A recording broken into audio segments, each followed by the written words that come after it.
Here's my final project for pre-calculus by me, Melina Mumses. The problem I posed was, there are 10 spaceships and rockets in a room. Spaceships require 4 gas tanks, while rockets require 2. How many of each, rockets and spaceships, are in the room?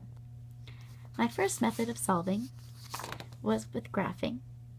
I got my information from the problem into a system of equations, which resulted in x plus y equals 10 and 4x plus 2y equals 28.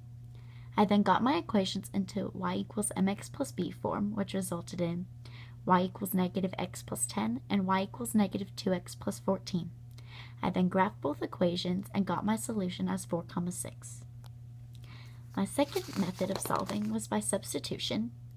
I solved my first equation for y and got y equals negative x plus 10 and left my bottom equation as the same. I then plugged that top equation for y into the bottom equation and got 4x plus 2 parentheses negative x plus 10 close parentheses equals 28. I then distributed the 2 to the negative x plus 10. From there I simplified and got x equals 4.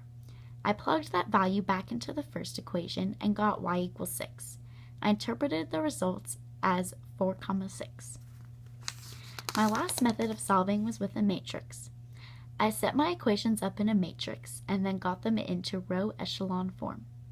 From there, I got them into reduced row echelon form. I then interpreted the results from the matrix and got x equals 4 and y equals 6. I then concluded that there are 4 spaceships and 6 rockets in the room. Here are my sources that better helped me to gain knowledge on systems of equations.